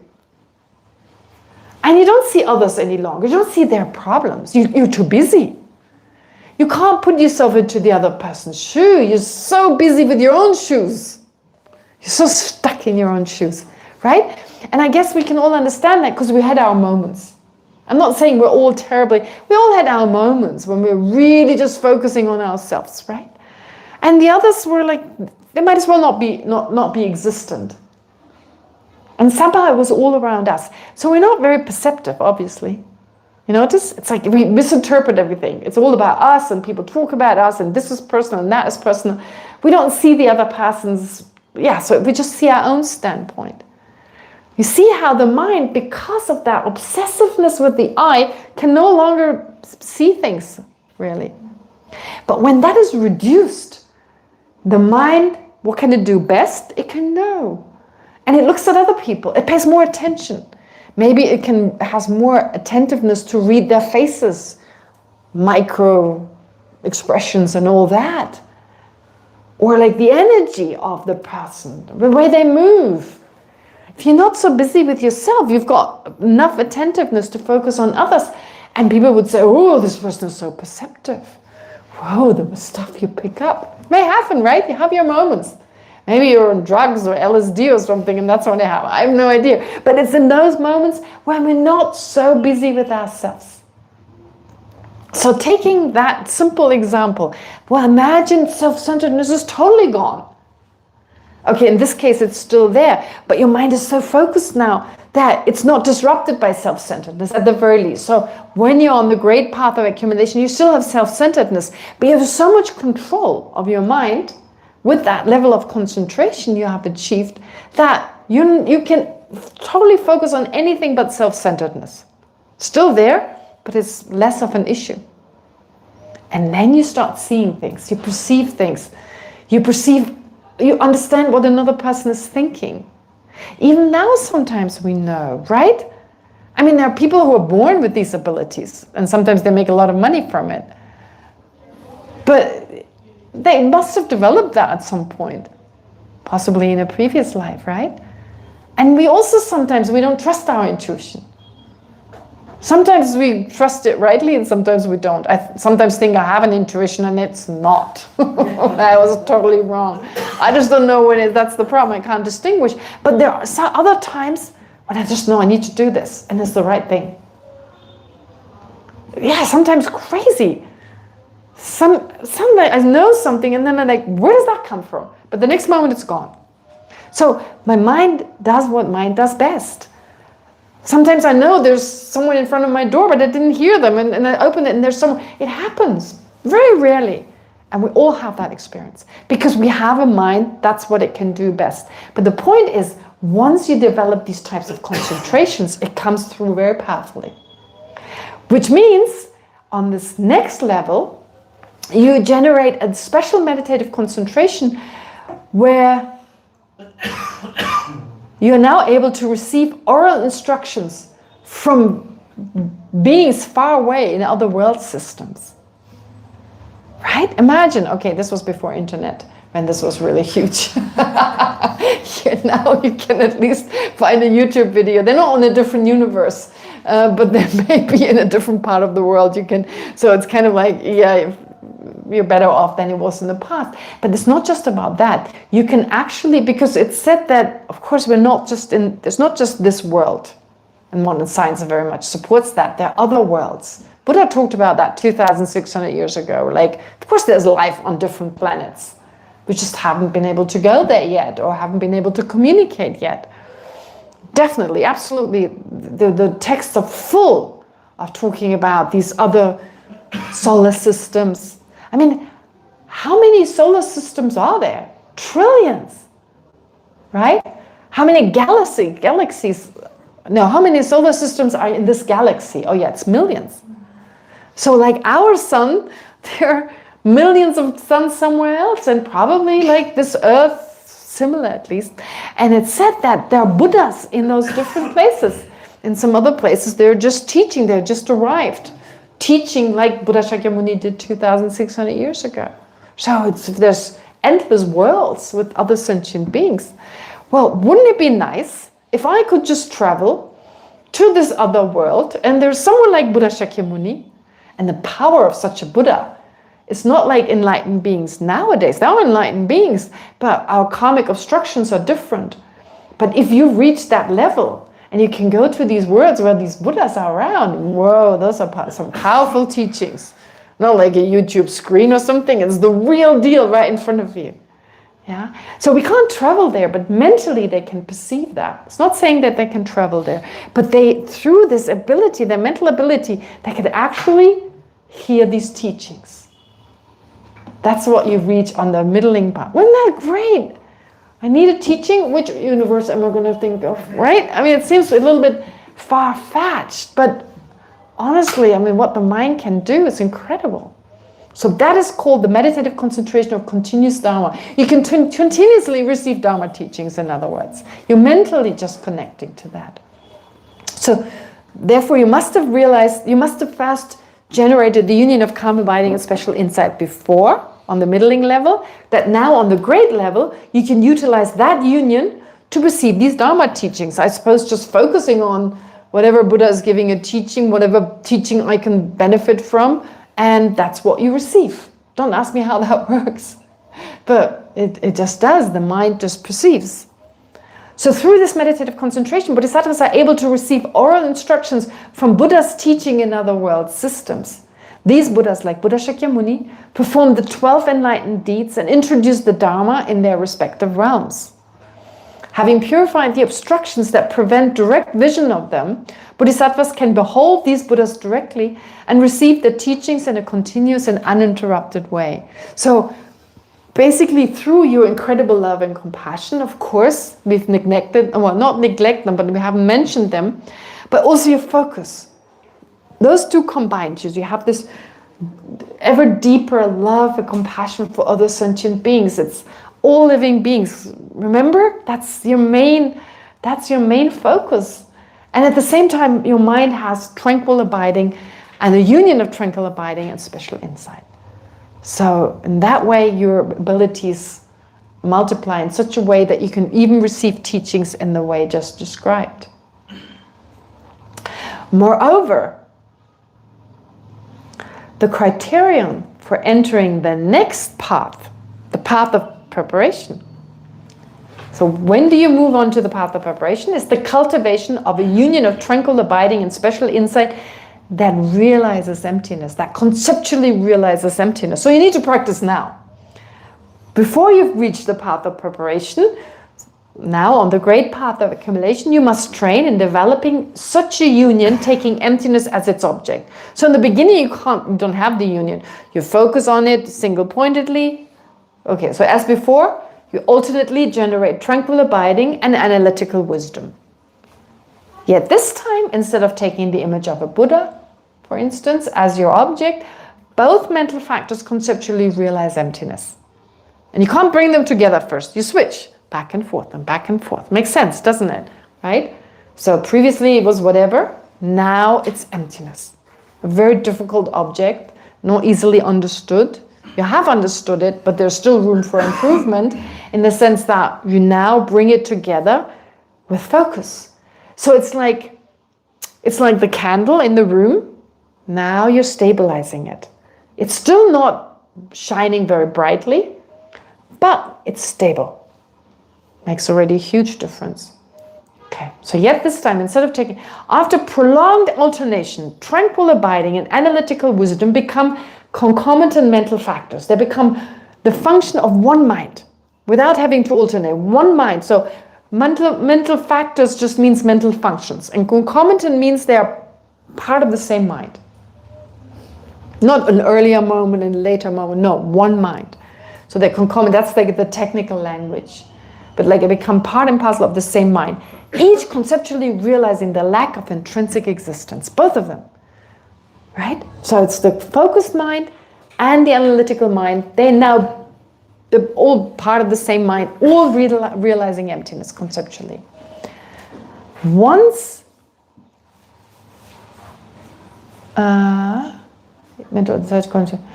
this analytical wisdom induces mental and physical pliancies, practitioners attain the union of tranquil abiding and special insight, conceptually realizing emptiness. This marks your first moment of the path of preparation. Now you're no longer on the path of accumulation. It's like you go one grade higher up, right? That was on the path of accumulation. I'm preparation now, right? Now you're on the path of preparation. So, hence, when this meditative stabilization is first attained, the great path of accumulation now becomes the path of preparation. So you see, previously, why did I call it the path of accumulation? You have to accumulate all the causes and conditions to now gain this particular union of calm abiding and special insight, but realizing emptiness conceptually. This is now called preparation. Preparation for directly experiencing emptiness. Because the mind is still conceptual. You don't experience it directly yet. There's a difference if you want to know the difference, it's all mental. So I'm going to give you an example of a sense consciousness that gives you a sense of what the difference is. Please look at the wall behind me. Okay, you perceive it directly. You experience this wall directly. Now close your eyes and think about what you just saw. All right, you could do that. You can open again. Yeah. Is it as clear? Is the appearance of the wall as clear? Yeah, there's a difference. So when you realize emptiness conceptually, unfortunately, you can't do it the way we did it. First direct experience and then conceptually. Because we don't have access to emptiness. It's not like in front of us. So here, with the mental consciousness, the process is reversed. First, you conceptually understand emptiness, gain a conceptual understanding, but through familiarity with that mind, with the union of calm abiding and special insight, of course, first is conceptual, you can actually make it a direct experience. Because what enabled you, as you closed your eyes, to still have the appearance of the wall happening. Otherwise, you wouldn't be able to take to mind the wall. The wall has to appear to your mental consciousness. But that's not the wall that appears. It's a representation of the wall. It is what the wall means to you. Right? It's a representation. It's not the actual wall. The actual wall is there, but you had your eyes closed. So there was what is called a generic image of the wall. That appeared to your mind. Now, when you realize emptiness conceptually, you have this generic image, this representation of emptiness, what emptiness means to you. That's not real emptiness. So through that appearing, you can conceptually know emptiness. It's indirectly. You know the wall through this image of the wall. You know the actual wall, actually. Like you're thinking of the actual wall, but only by way of a representation of the wall appearing to you. With emptiness here, when you first realize emptiness conceptually, you realize emptiness itself, but only through the representation of emptiness that appears to you, just like the wall. And that representation you have to remove from your mind. You have to remove it. And you can. Through continuous meditation, the image will slowly become less strong. And the moment it's totally gone, that image, you realize emptiness directly and you reach the path of seeing. But there's still quite a few steps before you get there. Obviously, you just entered the path of preparation. But it's preparation for that. You're still focusing on love, compassion. You still do all that. But now the focus is more on emptiness. You want to move on. Yeah? So you go into meditation on emptiness. You come out again. When you come out, you focus on love, compassion. Don't stop strengthening them because they give your mind the power. You have the power of all sentient beings behind you, basically, because you're doing it for them. It gives your mind an incredible potential. However, emptiness is here. That's your main focus now because you want to move on to that direct experience. Because only that direct experience, that is like the bright candle that removes all the ignorance. It's only that directly experiencing mind. That's like your vacuum cleaner. It's the vacuum cleaner for the obstructions. Only that mind can truly remove the afflictions from the mind.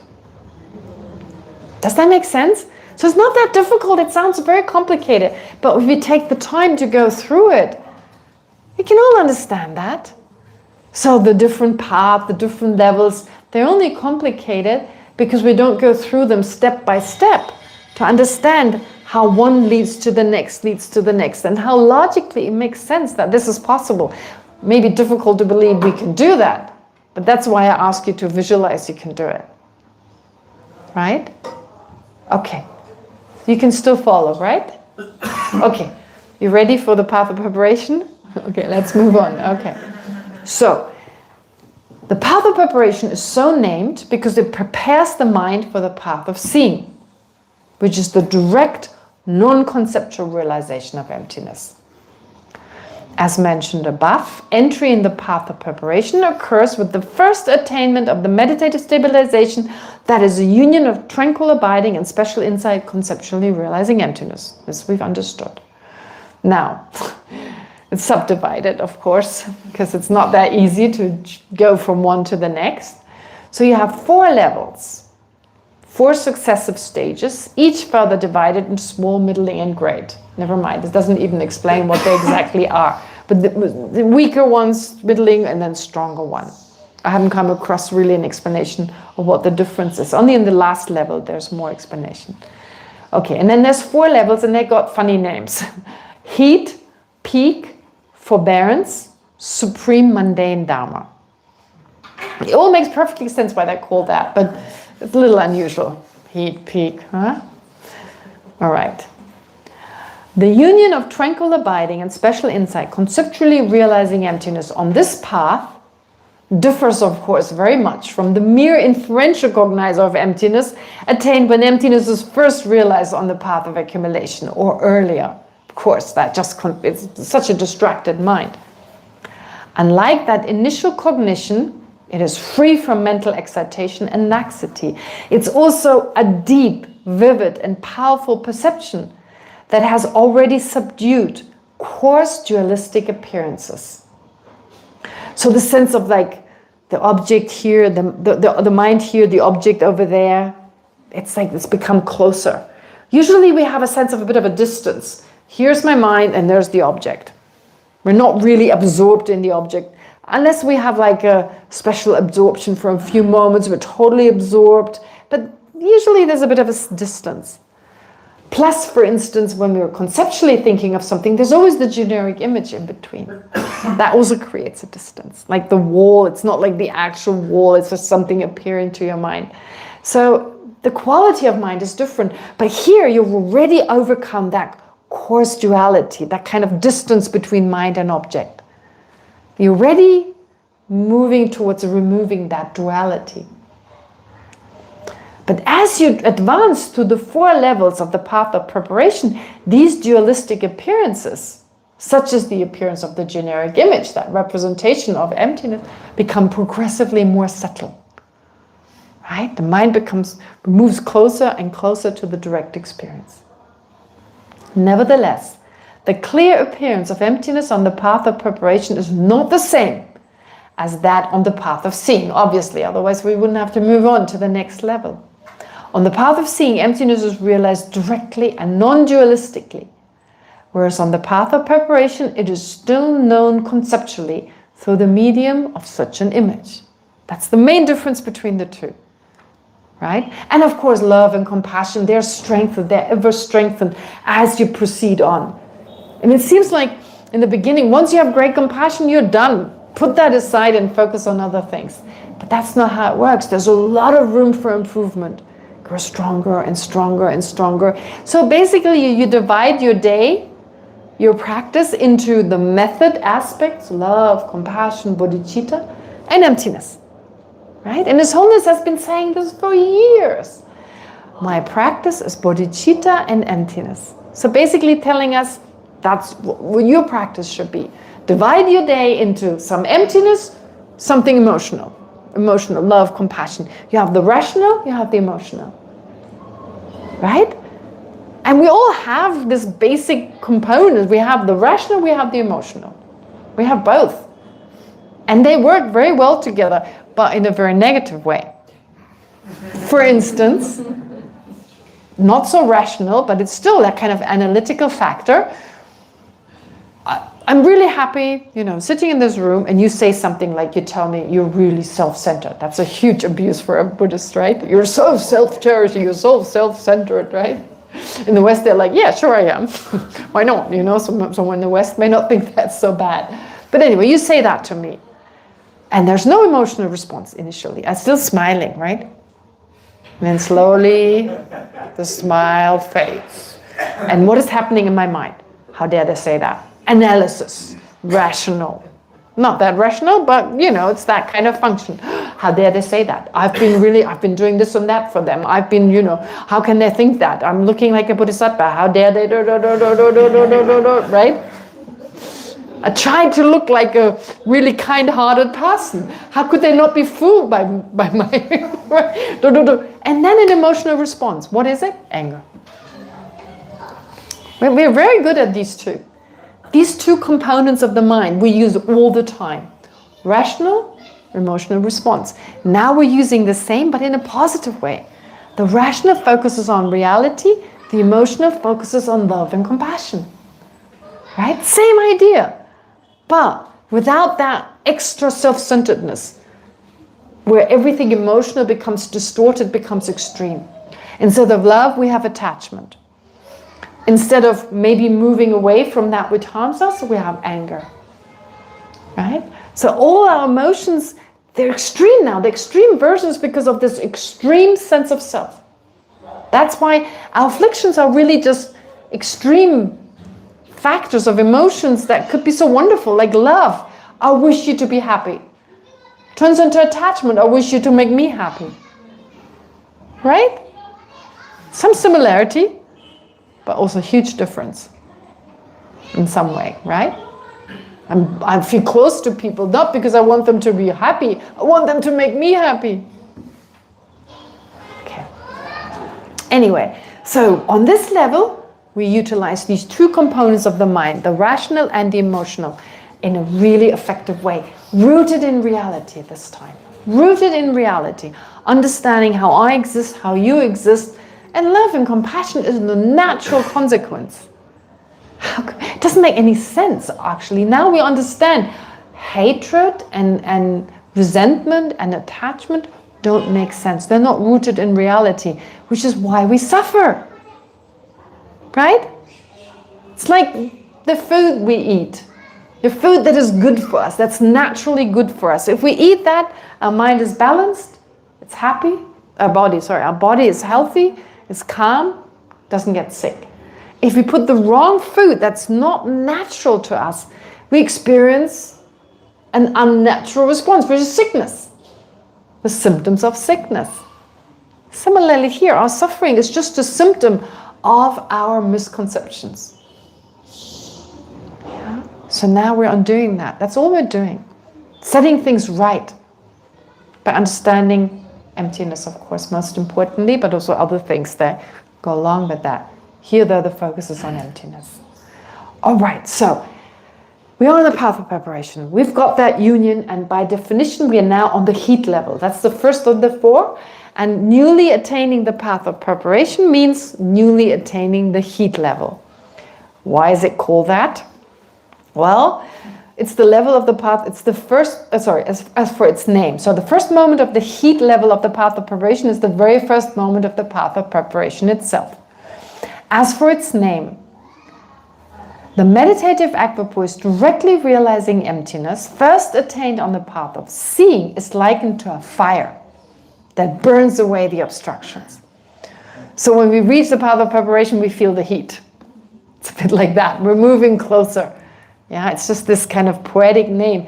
We're now conceptually realizing emptiness in that unified way with tranquil abiding and special insight. So we're really the closest to the path of seeing we've ever been, basically. Yeah, it's just saying, wow, path of seeing, I'm coming, kind of idea. So first, when bodhisattvas reach the union of tranquil abiding and special insight, conceptually, so when you achieve this union, realizing emptiness, you draw closer to this direct realization. Hence, the stage of heat is regarded as a sign that you are now entering, that you're moving closer. You're not entering, you're approaching. Sorry. I changed the word approach before to enter, and then changed that one by mistake. Approaching. They're approaching. Should not be entering. They're approaching the fire of the meditative equipoise on the path of seeing. I did this kind of find and replace thing. Changed the word entering, approaching, and by mistake I changed this word. Okay, peak. That's the next level. I have no idea why it's called that. Because it surpasses the stage of heat. I don't find that, but I've never heard a more satisfactory explanation, so I can only offer you this. Why is it called peak? Is there so much more to come? Why do you call it peak? Well, it's the peak of the heat. Right? I don't know. Forbearance.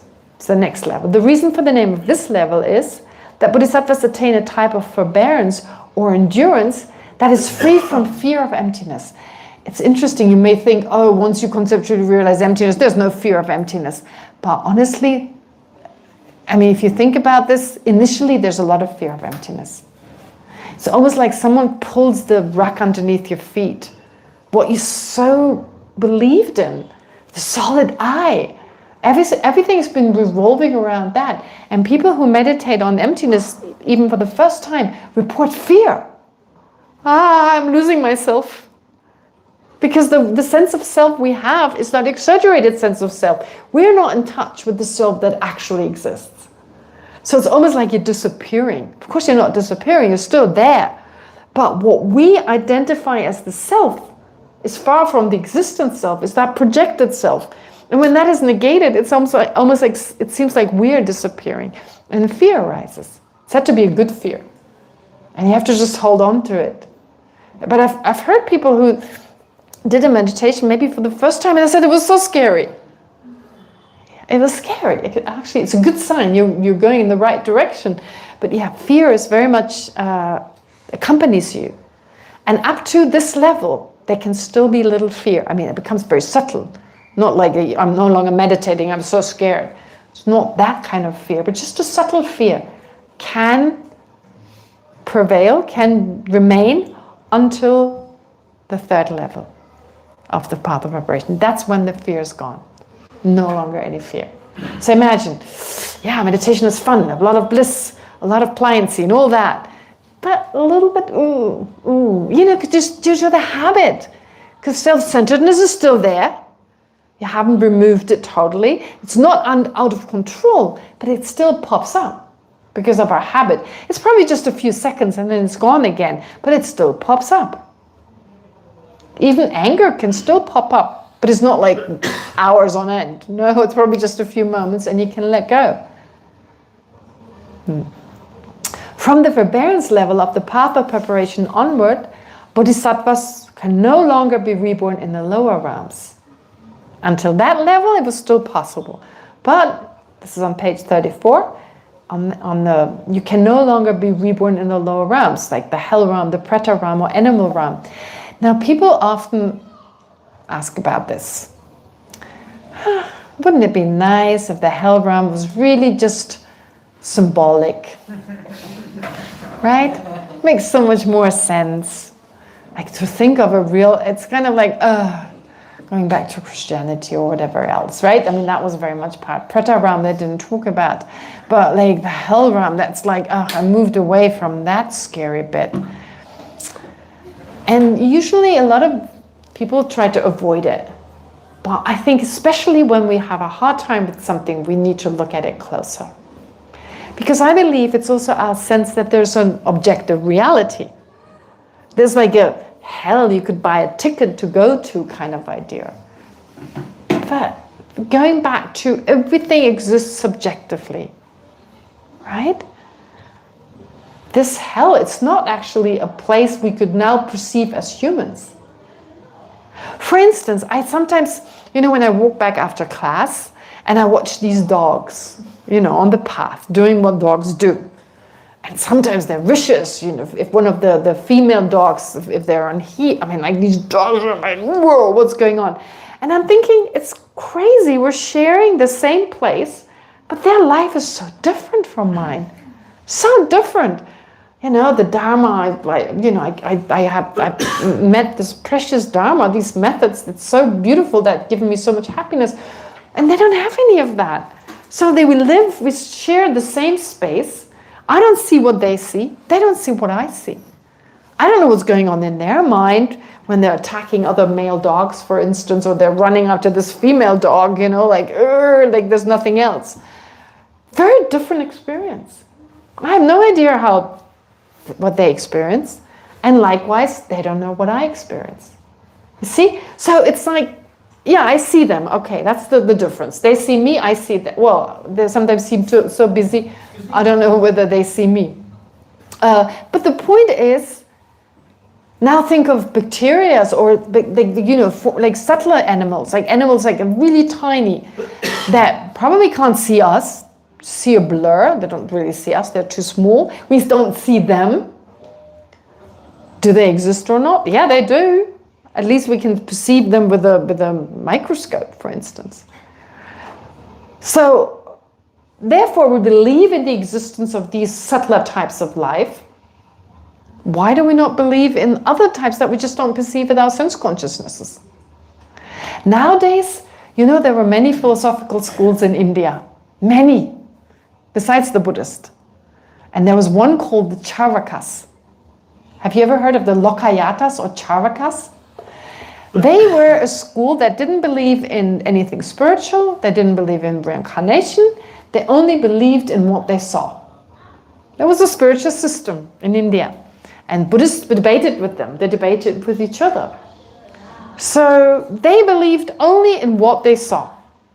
I'm thinking, there's so many Charvakas in this world now. Right? Previously, there were some in India, of course, at that time. There were philosophers and they were very much accepted and respected. But nowadays, the whole world is full of Charvakas. Only believing what I see. And only believing in the material. Right? We live in such an obsessively material world where only the material counts. Isn't that interesting? Whereas in the past, people went to church maybe. I'm not saying, everyone should be Christian or something, but it did give them some moral compass, it gave them some meaning in life, some happiness, devotion and so forth. They're just states of mind that are psychologically really healthy. Now people go to the mall, go shopping. That's what you do on a Sunday, right? So it's all materialistic, it's incredible. So no surprise, what hell, different realms of existence that although they exist subjectively, no, I can't see them, so I can't exist. That's really the way, they sound like stories. But if it's just an experience, and luckily, despite that focus on materialism, we have modern science. And they're so helpful at this day and age. Because they're accounts of people who go into a coma, for instance. There's this one American, I've mentioned him before. He is a neuroscientist and fell into a coma. He had meningitis. He developed meningitis as part of his job. He went somewhere where this nasty meningitis virus was active and somehow infected himself. The point is that he fell into a coma and he didn't believe that mind and brain can exist separately. Not at all. This whole understanding was based on, mind is just a side effect of the brain. But when he awoke from his coma, he was like, there is a mind. I know there is. And he had hellish experiences. He had these experiences that were so true, so real for him. And he had no sense of time. He was only in a coma for a few weeks, but it felt like forever. As children, we have no sense of time. When is Christmas? No sense of time. How many? I was told sleeping 10 more times. So slowly I had a sense of what 10 more times sleeping meant. But initially I had no idea. So he said he had no sense of who he was. Only through his memory he could go back. Oh, I told you that before, even in this class, a few classes ago. So he had no sense of I, no sense of language. He had lost his ability to use language, think in words as we do now. We think in a particular language. That was all gone. And it was horrific for parts of it. It was just terrifying. It was horrible. It was scary. All these appearances to his mind. So in Buddhist scriptures, they talk about a temporary hell, where it was just a short time. It felt very long, but they actually have a term for that. And this was real. For that person, their mind existed in hell. That's it. That's what we mean. He didn't have the appearance of a particular body, I guess, in this case, no, but it was just a temporary hell.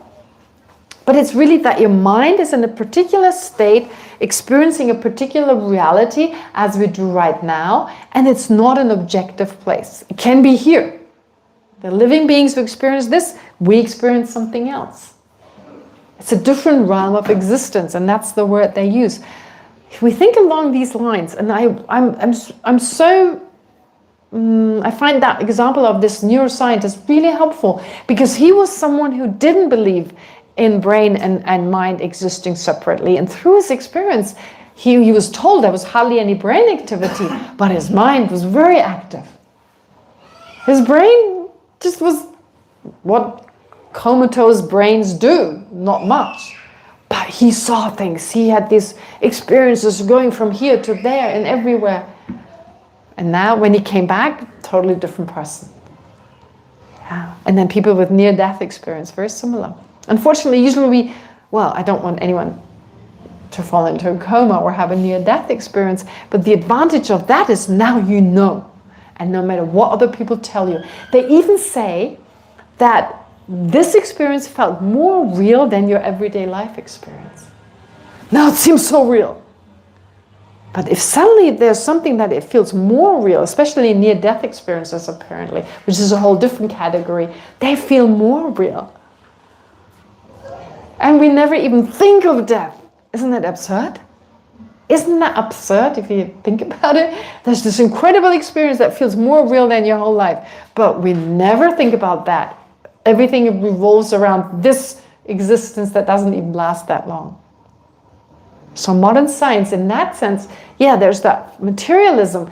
That's a problem. But on the other hand, bringing these ideas, or these not just ideas, these experiments, these experiences that are recorded, that are investigated into Buddhism, a lot of things make so much more sense.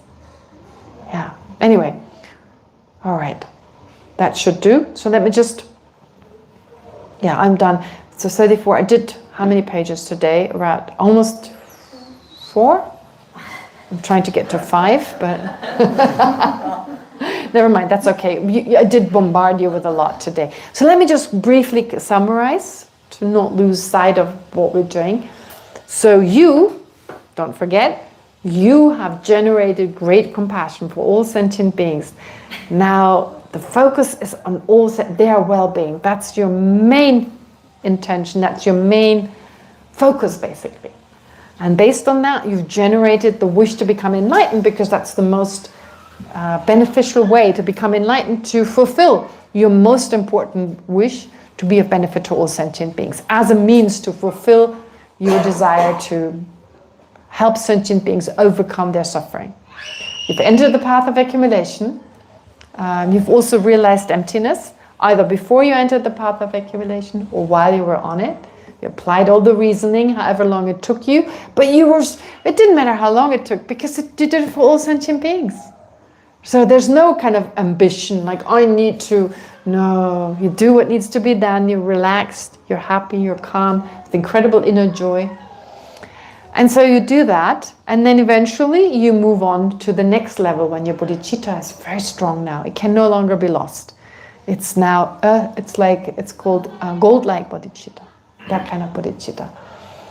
But what else you need to develop on that level is you need to take the bodhisattva vow. You must have taken the bodhisattva vow now to actively not just aspire to enlightenment, but move more actively towards it. What else do you need to do? You need to develop calm abiding. Calm abiding. And once you have that, then calm abiding and special insight, the union of the two. And then you're done for the path of, but you're quite busy. I mean, of course, other things, deepening your love, compassion, and so forth. Go back to emptiness again and again, that too. However, the focus is very much on the union of calm abiding and special insight, taking an object such as a Buddha or the breathing. And once you can utilize this to now generate this meditative stabilization of continuous Dharma, when you're now able to receive teaching somewhere else, have a vision, or in whichever way you perceive these teachings in different universes, by wheel-turning Buddhas, like these Buddhas like Buddha Shakyamuni, wow, you receive all the teachings you need. Okay? So you can progress even further, deepen your understanding, deepen your practice. And you need to now focus on taking calm abiding, the union of calm abiding and special insight, letting go of the previous object that was easy, but now you need to take emptiness as your object and practice again. Focus single-pointedly on emptiness, then start slowly analyzing a little bit, and when your focus is gone, go back to stabilizing. And alternate, as before, again and again and again.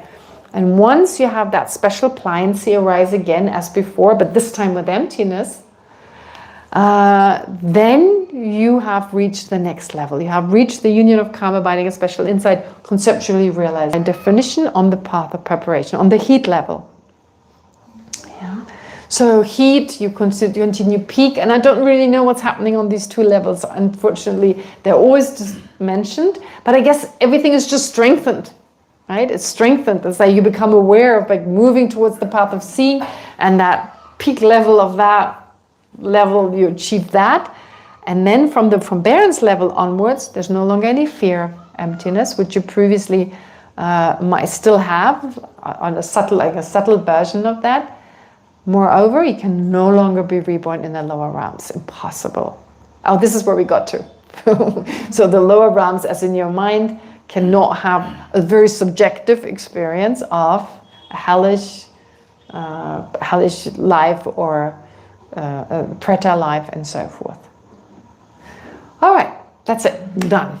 We've got 5 minutes for a question, if you have a question. If you have questions. Yes, Nathaniel? What is exactly the union of calm abiding and special insight? What is exactly the union of calm abiding and special insight? Okay, anyone who wants to explain it? Nathaniel missed that first part. So what is the union of calm abiding and special insight? Does anyone want to explain it? Yeah, go ahead. So based on what the text says, it's basically when you're able to concentrate on things, but at the same time you're able to analyze things. So things are still in motion in your mind, but you're still holding on to the object. The example which was beautifully given was think of a lake or a pond, how the water is very, very still and the fishes are still moving inside. So when there is that sense of stability and you're also able to, see the connections of things, then things become more clear in a way. I hope that was... Okay, yes, it was good. I'll just repeat it for the microphone, right? So please read the text as well, because it's all in here. If you have the time, then please do. But it's basically, as Shubham explained, so it's first developing a very deep state of concentration, very focused concentration, where you can stay focused for 4 hours, but then learn to bring that concentration together with a mind that can also analyze without being distracted. So once you can do the two, so first you focus on an object, then you alternate, you focus just single-pointedly, then you alternate between analyzing a little bit, you lose your focus, you go back to focusing, and you alternate back and forth until you can bring in one mind, you can bring the two together. Very clear focus, very concentrated, very stable mind, but at the same time you can analyze very subtly, which is like your mind becomes like a still lake, calm abiding, tranquil abiding, focused with great clarity and stability for 4 hours at least, but still some analysis taking place. Your mind can still analyze like a little fish that moves underneath the surface without creating any waves or any disturbances. What kind of analysis? Like maybe... Like emptiness, for instance? Emptiness, like all the things are dependent arising, that's why they're empty. Yes. So, well, that's the goal, really, that you take emptiness eventually, because emptiness is a type of, when you realize emptiness, there's still a slight activity of analysis in your mind.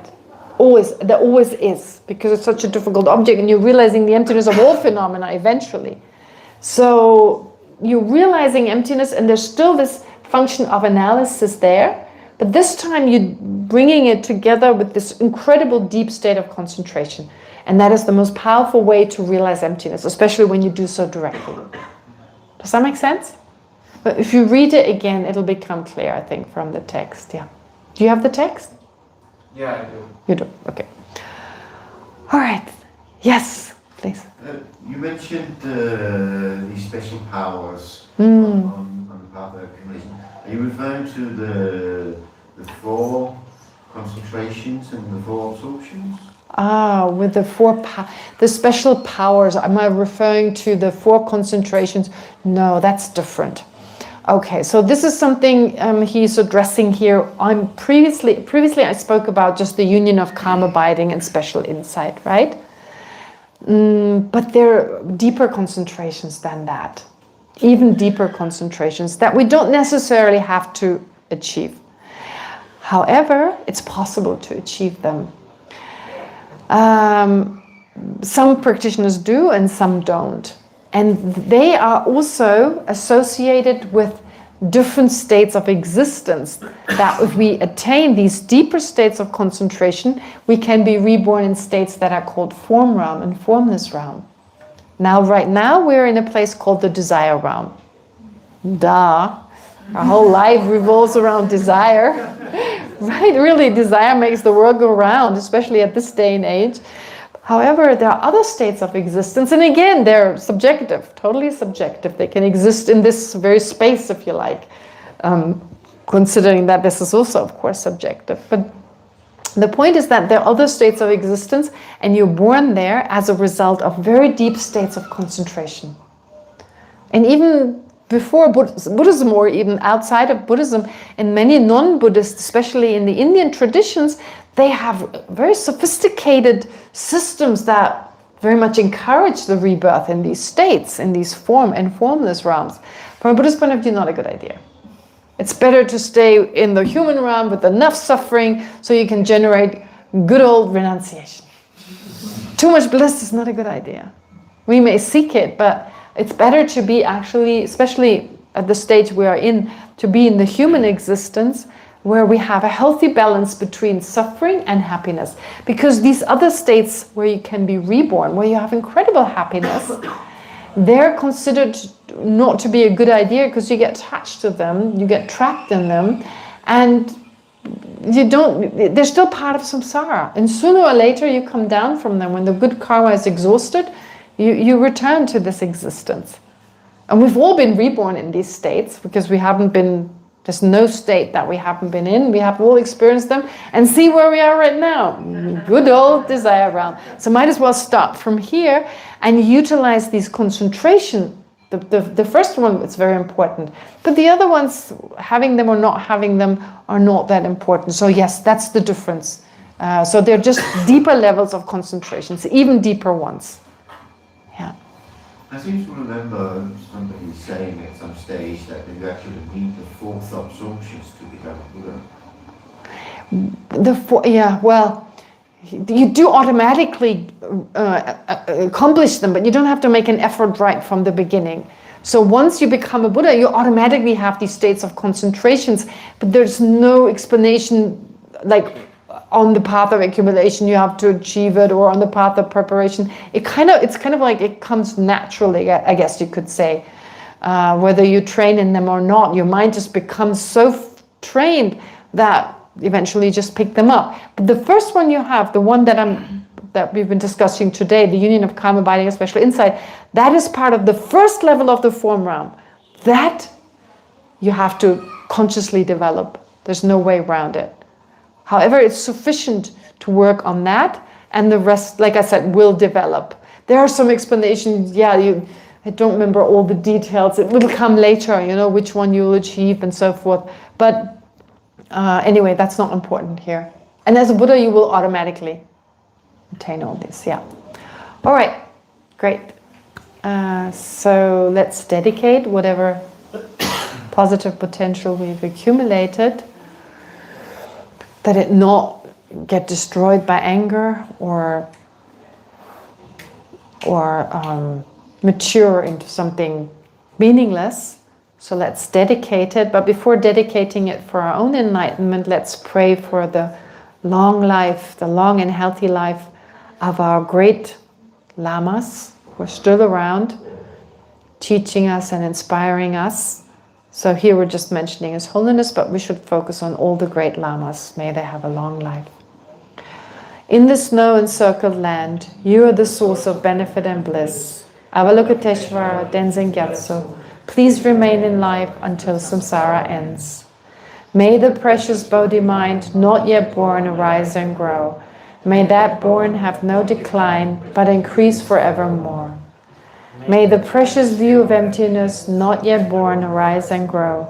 May that born have no decline, but increase forevermore. Thank you.